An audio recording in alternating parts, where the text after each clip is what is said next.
All right, so we are picking up in 1 Samuel chapter 19. One thing that we want to note as we are moving forward, when you think about what's going on in 1 Samuel chapter 19, is that the Israelites are at this point, or at least the example of Saul, we know that Saul is jealous, and I'm going to have to adjust this microphone because it's getting a little bit in the way. Wrong one.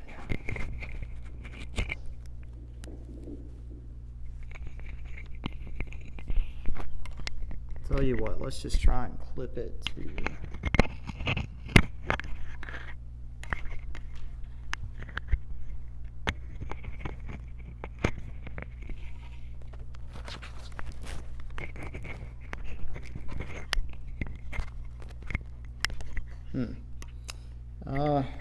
Let's see.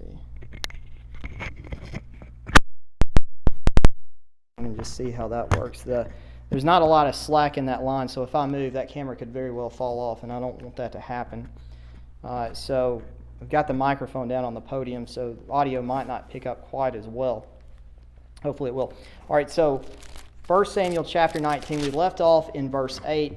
One thing that we noted about last week is that David, from chapter 18 to chapter 19, David's going to get more serious, Saul's going to get more serious about trying to figure out a way to kill David, right? We talked about in chapter 18 a lot of what Saul had done was sort of, we might not say hidden, but he sort of wanted to distance himself from it. Whereas in chapter 19, Saul, at least at this point, openly tells not just his servants, but he also tells Jonathan, and as we see tonight, David's wife and Saul's daughter Michal, that he is openly trying to kill David.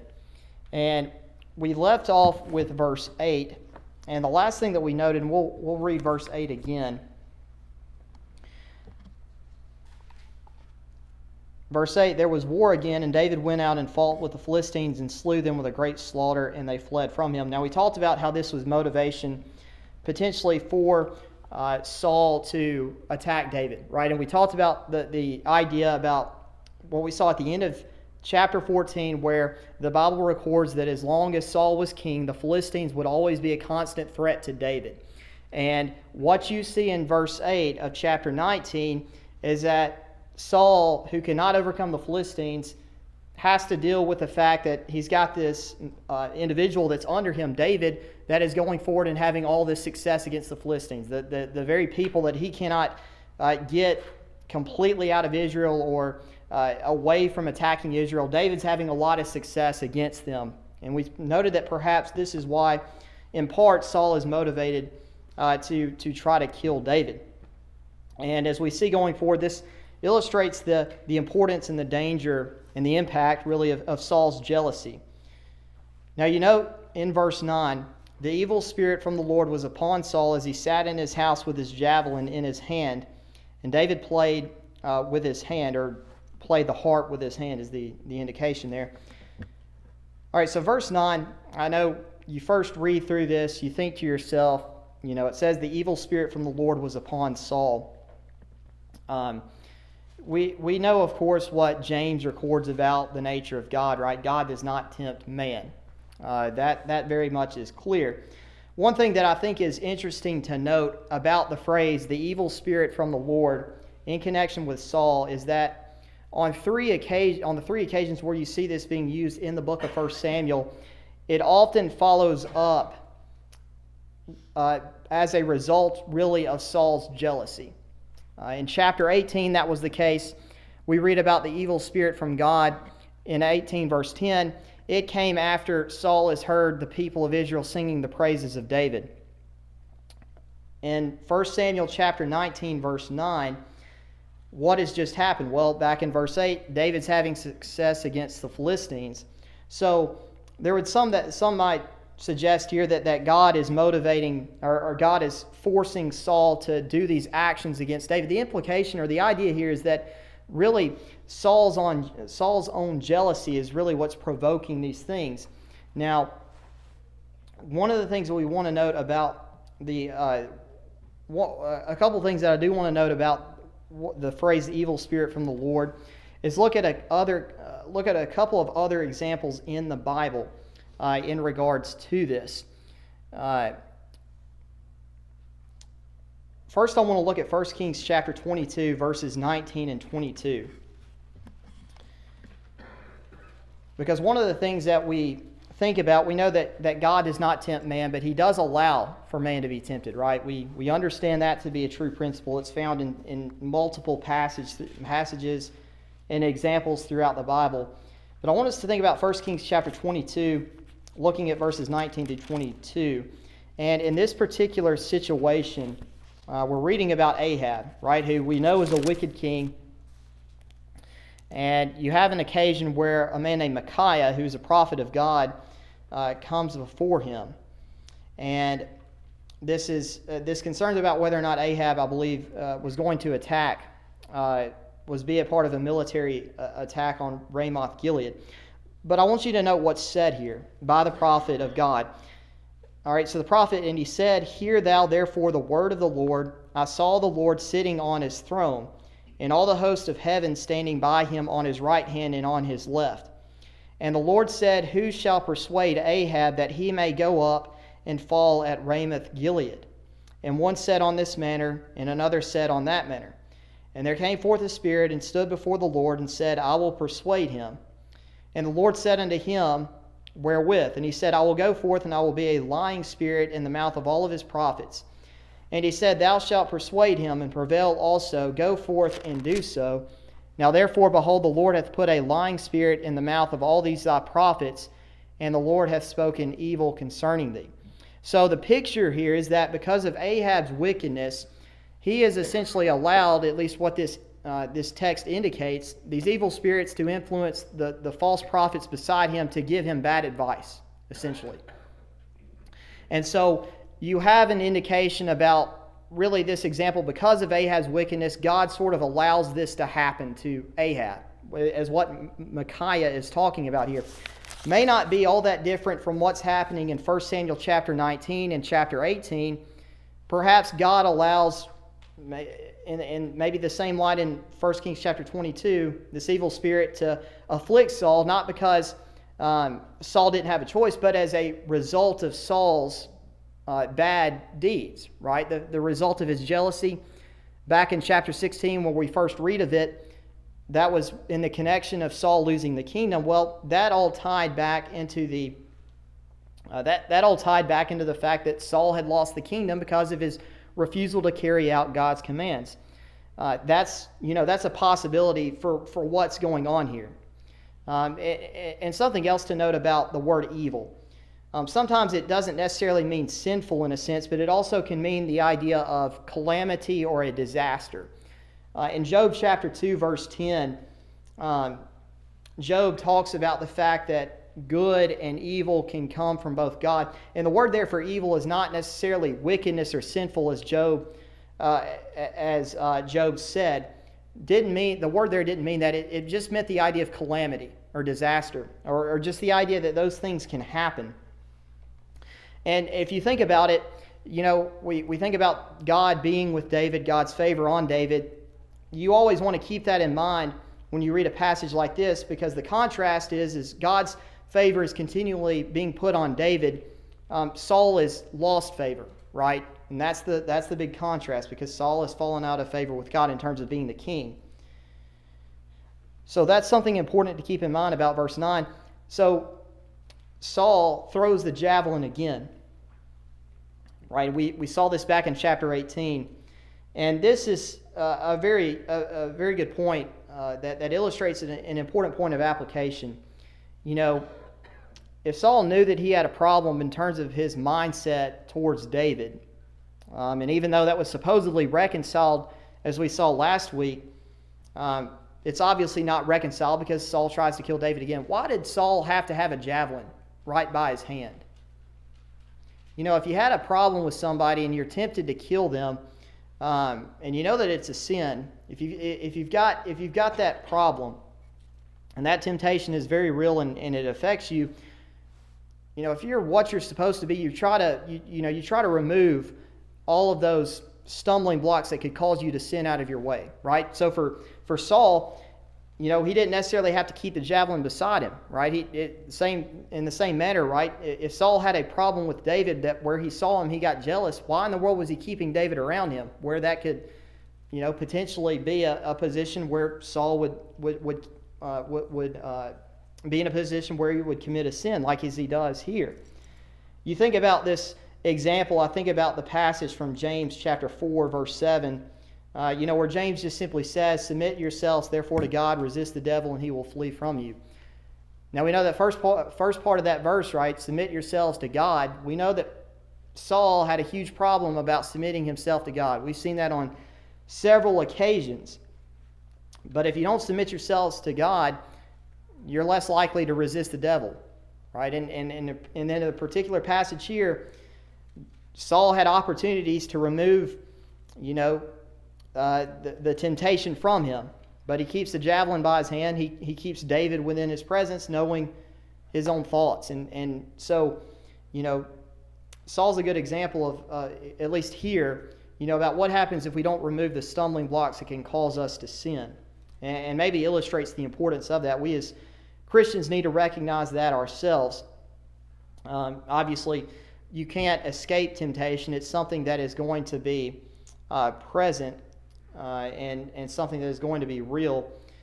But there are some steps that we can take, obviously, to try to limit the amount of temptation that we're around. And sometimes that depends on what our weaknesses are. Saul knew what his weaknesses are, but he didn't remove those stumbling blocks around him. That led him to commit this sin. Now, you know that David here, again, he's able to escape, verse 10.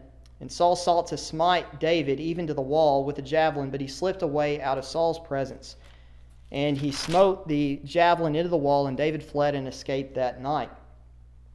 Now, at this point, the relationship between David and Saul is basically severed, because there at the end of verse 10 that David fled and escaped that night. The indication is that David never returned, at least to the court of Saul. The first time he did this, we know that David obviously returned based on chapter 19, but this is what we might say is the final breaking point.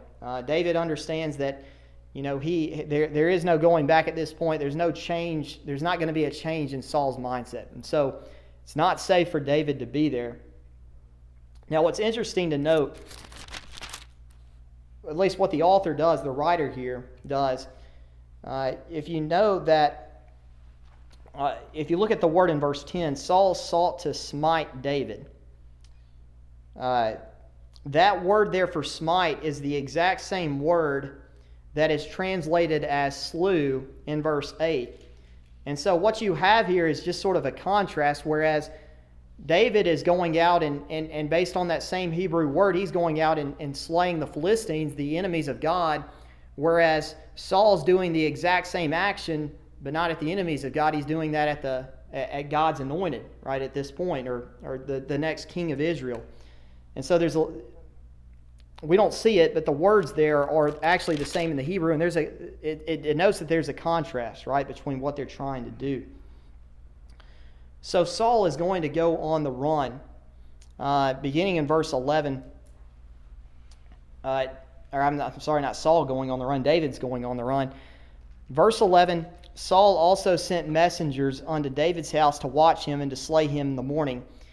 And Michal, David's wife, told him, saying, If thou save not thy life tonight, tomorrow thou shalt be slain. So Michal let David down through a window, and he went and fled and escaped."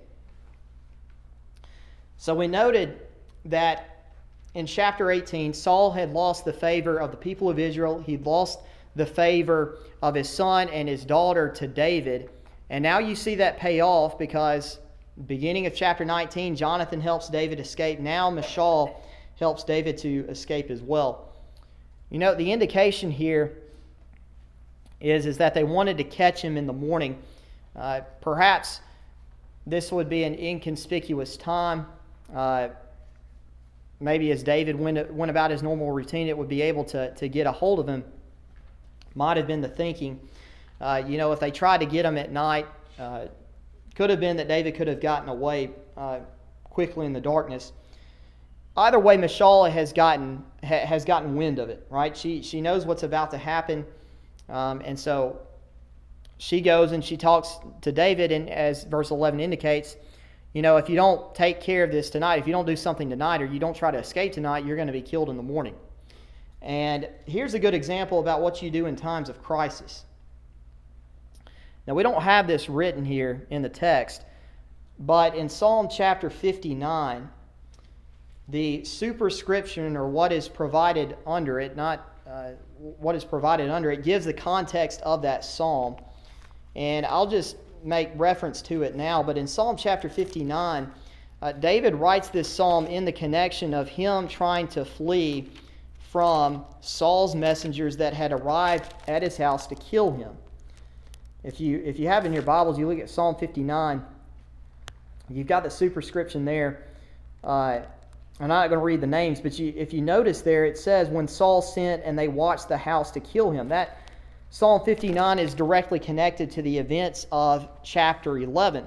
And if you go through and you read Psalm chapter 59, and we don't have time to do that at this point, but one of the themes that comes up in that psalm is that David has confidence that God is going to deliver him from his enemies.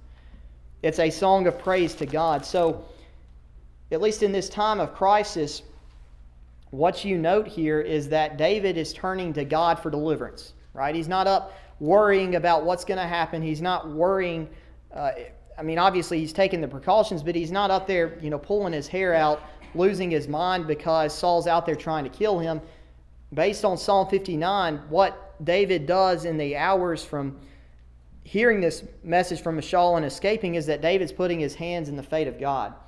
And obviously that pays off for him. That's a very important point for us to think about as well.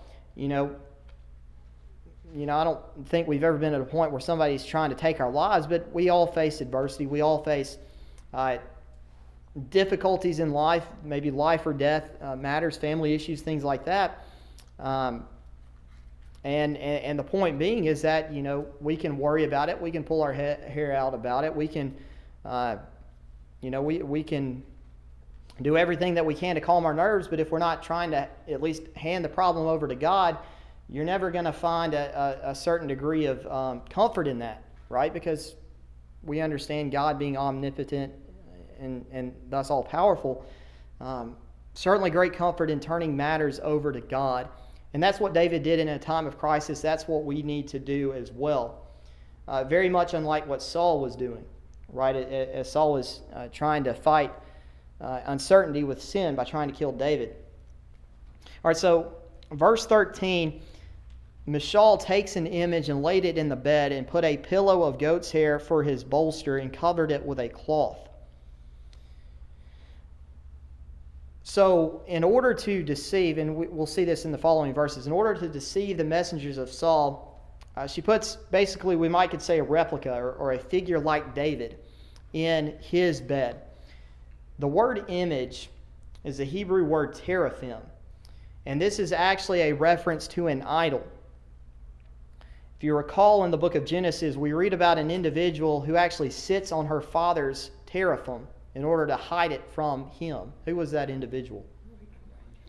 Rachel, right? We know that she was trying to take her father's images, and in that particular situation, they would obviously have been pretty small. But the indication here is that this is something that is basically about the size of a normal human being, or at least close to it.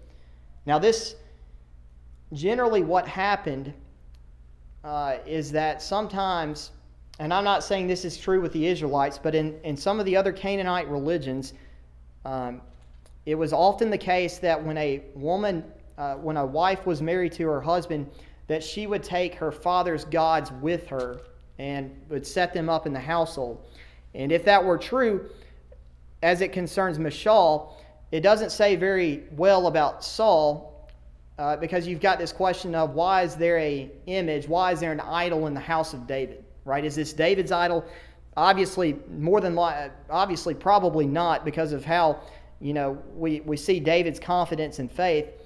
But if we think about what an idol like the teraphim did, It could very well have been that this was Saul's that Michal had taken with her when she married David. Generally, the type of image that's being talked about here was used for the practice of divination, which was a pagan way of trying to communicate with their gods or prophesy. Sometimes what was connected with these idols and images was a practice that's called necromancy, which means to communicate with the dead. So I did a little bit of research on this. But sometimes some of the Canaanite religions, what they would do is that once their ancestors died, they would create images of them again. And they wouldn't necessarily worship these images so much as they would try to communicate with them to get divine knowledge or to try to predict future events. That's basically what they were used for. Now, you think about in Saul's position, right? Saul, who has been rejected by God, perhaps Saul turned to idolatry because of God taking the kingdom away from him. Perhaps that's what happened. We don't know for sure, but the point is that you have idolatry here. And based on what we know about David, it doesn't seem like David would have been using idols. And so this possibly is not a good reflection on Saul's household. But Michal takes it and uses it as basically as a distraction for Saul's servants. Now you note verse 13, put a pillow of goat's hair for his bolster. If you read that, you think about an actual pillow, like something that you put your head on to sleep. But the word here is actually more so the idea of a sort of like a net, possibly, that had goat's hair on it. We're told that goat's hair is very similar to human hair. And so the indication here is that if you walked in and you saw this, it looked like somebody was laying down and that they essentially were sick, right? They covered it with a cloth. The goat's hair would have been the normal hair to cover the statue. So that by verse 14, Saul's servants come in, and Michal's simple statement to them is, verse 14, is that he is sick. And verse 14 is connected to verse 11. It's the same event. Verse 11, verse 14, talking about the same event. Saul, in verse 15, Saul sent the messengers again to see David, saying, "Bring him up to me in the bed that I may slay him." Perhaps Saul knew what was going on, right? It seemed, maybe in Saul's mind, it's pretty convenient now that David's sick. Saul also knew that Michal loved David. Michal loved David. We saw that before. It's possible that Saul knew about the teraphim as well. And whatever the reason why Saul, the messengers did not go in verse 14, but by verse 15, Saul tells his messengers, "Don't let any excuse stop you from trying to get David and bring him to me." So that by verse 16, when the messengers were come in, there was an image in the bed with a pillow of goat's hair for his bolster, or for the head. I thought about why did the servants of Saul not go in immediately? They obviously did not do a very good job of looking through as they figured out that this is a figurine or a replica of David, verse 16. I do want to look at Esther chapter 7, verses 7 through 8. This might help explain why the messengers of Saul didn't go in verse 14. Basically, in the connection of, it wasn't very appropriate for an individual to go into the part of the house where the woman dwelled. In Esther chapter 7,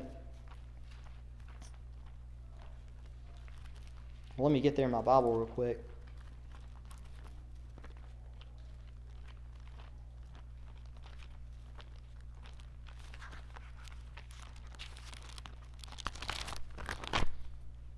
Nehemiah. In Esther chapter 7, basically what's going on here is concerning Haman. And this concerns the death of Haman. But you note here, the king arising from the banquet of wine in his wrath went into the palace garden, and Haman stood up to make request for his life to Esther the queen, for he saw that there was evil determined against him by the king. Now note verse 8 though.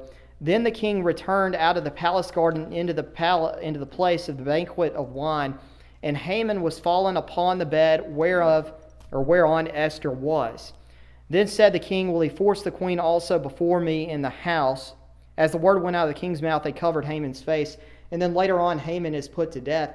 But the point being here is that it was not appropriate for Haman to be in the presence of where the king's wife dwelled. That was not something that was seen as appropriate. Perhaps back in chapter 19, the messengers of Saul did not think that it was appropriate to be in there with Michal.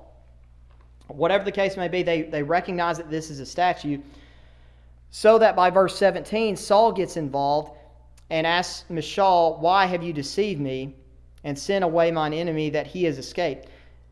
Now you note Michal's response here. Michal answered Saul, he said unto me, let me go, why should I kill thee? Now, we may not pick, or it may be a little bit confusing reading it that way, but Michal's response is basically that David threatened to kill her if she did not let him go and help him escape. Now, obviously, David didn't do that. We don't have any indication of here. But if Michal presented that to Saul, that she didn't really have a choice in the matter, it was basically, I get put to death or David escapes, perhaps she's throwing herself on the mercy of Saul here. And perhaps that's a reason why. No matter the case, we don't have any indication here that David told Michal to lie for him. But that's what Michal decided to do. So verses 18 through 24, we'll take some time for some comments at the end. But David's going to flee to Ramah. And we're going to try to get through the end of this chapter. But Samuel is obviously at Ramah. So David fled and escaped and came to Samuel to Ramah and told him all that Saul had done to him. And he and Samuel went and dwelt in Naioth. And it was told Saul, saying, behold, David is at Naioth in Ramah. Again, here's a good point, right? We talked about David when he faced trouble. Psalm 59, he writes a hymn of praise to God. He turns it over to God. Not only does he do that, but David's wise enough to recognize that in order to help overcome this problem, he turns to another man of God, right? He turns to Samuel for help. And it turns out it's going to benefit David very, very much by doing this. So we know that Samuel dwelt in Ramah. They went to what is called in verses 18 and 19 Naioth. The word Naioth just simply means pasture, probably would indicate a camp of shepherds that lived outside of the city. And here's Samuel, who lived in the city. This is probably a step down, we might could say, in terms of living perhaps, but either the case, Samuel's willing to change his residence to live with David for the time being, right? That he and Samuel went and dwelt in Naioth. We're also, the indication coming forth, as we'll see in the following verses, is that this is also possibly the dwelling place of the prophets that were in that city. So verse 20, Saul sent messengers to take David when they saw the company of the prophets prophesying, and Samuel standing as appointed over them, or Samuel standing in a position of authority over them. The Spirit of God was upon the messengers of Saul, and they also prophesied. And we'll go ahead and read verse 21, but two other groups come, and when it was told Saul, he sent other messengers, and they prophesied likewise, and Saul sent messengers again the third time, and they prophesied also. Now, what you have depicted here, verse 20, is almost like a school here that Samuel is sort of the head of. You read about this later on when you get to 1 Kings, and I think Elisha is also mentioned as well in connection with that. But the indication here is that part of Samuel's job is perhaps that he was training other prophets, which obviously Israel would have needed. And says a lot about Samuel's character. And so Saul gets wind of that. His messengers go there. So that by verse 20, the Spirit of God was upon the messengers of Saul, and they also prophesied. Now, we know, of course, that the word prophesy can mean a lot of different things. In the New Testament, it can mean the idea of predicting the future. It can also mean just the idea of preaching the gospel or preaching the Word of God. But the important thing that is connected here is that God had the ability to influence these individuals to where their motives have changed, right?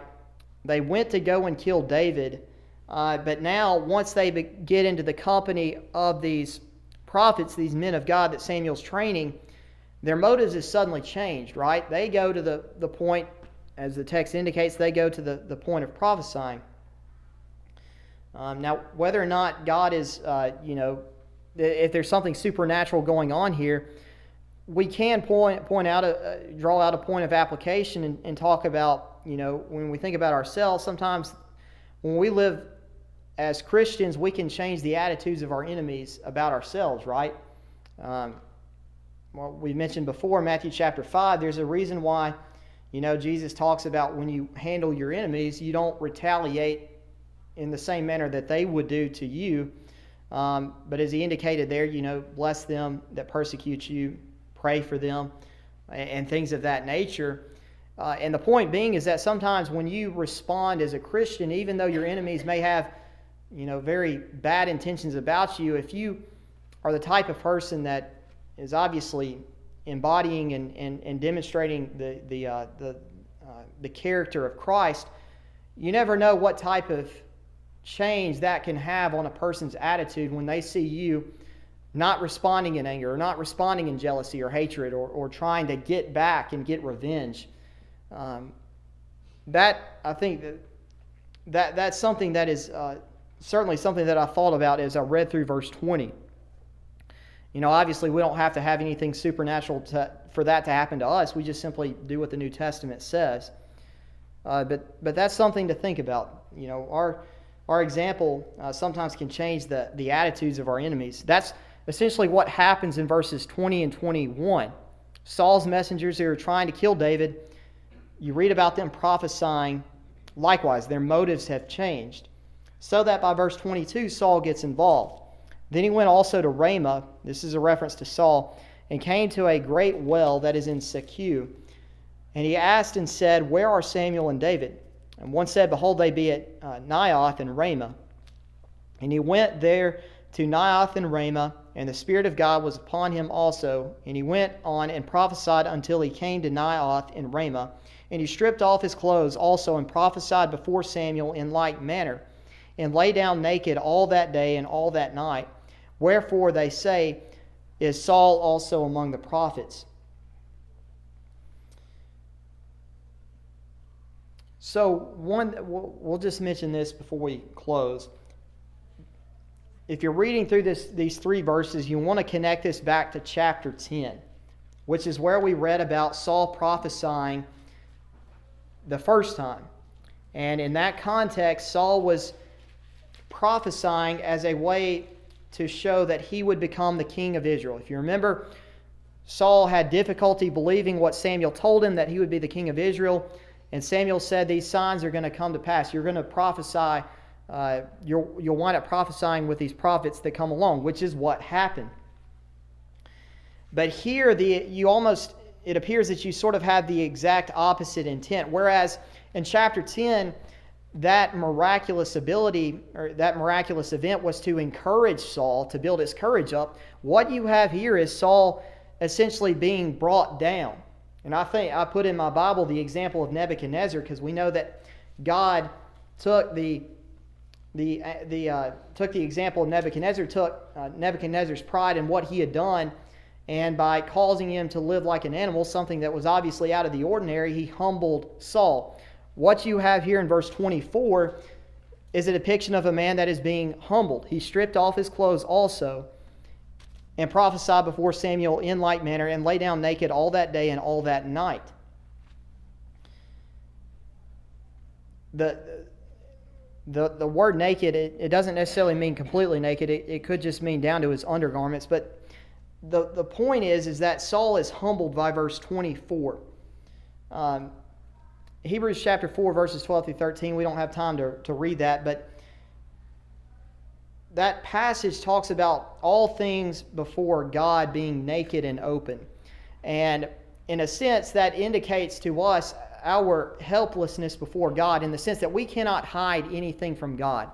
Right? At this point, Saul, his intentions, his motives, Saul has been rendered powerless by what has happened, right? Because now Saul, who's the mastermind behind the plot to kill David, now he's prophesying. Now God has influenced in these circumstances. Saul, at this point, has changed his motives, because instead of trying to kill David, he's prophesying with the people there. So Saul was rendered powerless. Hebrews chapter 4, verses 12 through 13 talks about the Word of God. And in light of the Word of God, we are powerless to try to hide things from God. And Hebrews 4, verse 13 talks about things being naked and open before the eyes of God. We are, in that sense, rendered powerless in terms of trying to hide things from Him. Likewise, verse 24, Saul has been rendered powerless, so that by the end of verse 24, that wherefore they say that proverb is Saul also among the prophets. Now they said that back in chapter 10, which was potentially a very positive thing said about Saul, but now that proverb that was possibly a good thing to say about Saul, something that spoke well of his character, now people remember this proverb in a negative light, because now they have a picture of the king of Israel who's lying before Samuel naked, and basically the idea is humble, rendered powerless. And that is where we leave off in 1 Samuel chapter 19, verse 24, connecting back to chapter 10, where those things worked for Saul's benefit in chapter 10. Now, this series of events has brought about the humility and humbling of Saul. At least by verse 24, that's essentially what happened. And we'll go ahead and stop here tonight. We'll pick up with chapter 20 next week, where we return to the relationship between Jonathan and David. But again, thank you for your time. Thank you for your attention.